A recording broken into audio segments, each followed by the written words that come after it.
ကျောင်းမြေဖွင့် grade 11တက်မှာလားအဲ့ဒါဆိုဒီဗီဒီယိုလေးကိုကြည့်တော့အောင်နော်မင်္ဂလာပါ English with Esther channel ကနေကြိုဆိုပါရစေဒီနေ့မှာတော့ Esther က grade 11 English grammar ရဲ့ကတစ်ခုဖြစ်တဲ့ must have to should နဲ့ shouldn't ကခွာချက်ချက်ကြီးကိုရှင်းပြသွားမှာပါ must ကိုဘယ်လိုနေရာမှာသုံးလဲဆိုရင်ကိုရိုင်းကမဖြစ်မနေလုပ်ရမယ်လို့ထင်တဲ့အရာတွေကိုရိုင်းကဆုံးဖြတ်ထားတဲ့အရာတွေကိုလုပ်တဲ့အခါမှာ must ကိုသုံးပါတယ်ဥပမာနဲ့ပြောရမယ်ဆိုရင်တော့ I must study ငါစာလုပ်ရမယ်ဒါကလည်းကိုရိုင်းကိုဆုံးဖြတ်လိုက်တဲ့အရာပါပဲ I must finish this today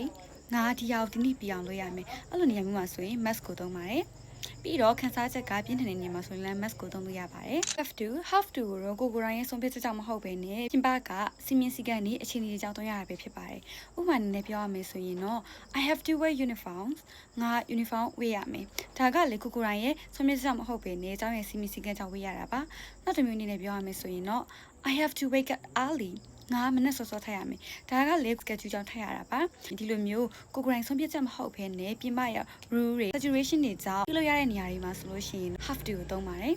များသောအားဖြင့်ကျောင်းသားအများစုက must နဲ့ have to ကိုရောလို့ရှိကြပါတယ် must ကကြတော့ပို့ပြီးတော့အရေးကြီးရယ် have to ကကြတော့မလုပ်လေရတဲ့အခြေအနေမျိုးရှိရယ်ဥပမာနဲ့ပြောရမယ်ဆိုရင်တော့ mustn't လို့သုံးမယ်ဆိုလို့ရှိရင်တော့ဒါကမဖြစ်မနေတားမြစ်ထားတဲ့အရာတစ်ခုဖြစ်ပြီးတော့ don't have to ဆိုလို့ရှိရင်မလုပ်လေရတဲ့ဆိုတဲ့အခြေအနေမျိုးမှာသုံးလို့ရပါတယ်နောက်ဆုံးတစ်ခုအနေနဲ့ should နဲ့ shouldn't အထက်ကတော့ should ဆိုတာကတော့ကိုကတခြားတစ်ယောက်ကိုအကြံဉာဏ်ပေးချင်တဲ့အခါမှာ suggestion ပေးချင်တဲ့အခါမျိုးမှာဆိုလို့ရှိရင်တော့သုံးပါတယ်ဥပမာနဲ့ပြောရမယ်ဆိုတော့ you should wake up early မင်းမနဲ့စောစောထားတဲ့နဲ့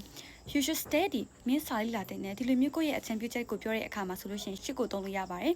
shouldn't ကိုကြတော့လေမင်းဒါမလုပ်သင့်ဘူးဆိုတော့ကိုအကြံဉာဏ်ပေးချင်တဲ့အခါမှာဆိုရင် shouldn't ကိုသုံးလို့ရပါတယ်ကဲအခုဆိုလို့ရှိရင် must should နဲ့ have to တို့ရဲ့ကွာချက်ချက်တွေကိုသိရှိလောက်ပြီးချင်ပါတယ်အခုလိုမျိုးအင်္ဂလိပ်စာဗီဒီယိုလေးတွေကိုလေ့လာကြည့်နေဆိုလို့ရှိရင်ဒီ English with Esther channel လေးကို follow လုပ်လို့ရပါတယ်ဒါအပြင် Telegram Facebook YouTube နဲ့ TikTok တို့မှာလေ့လာလို့ရပါတယ်ဒီနေ့ကတော့ဒီလောက်ပါပဲ bye bye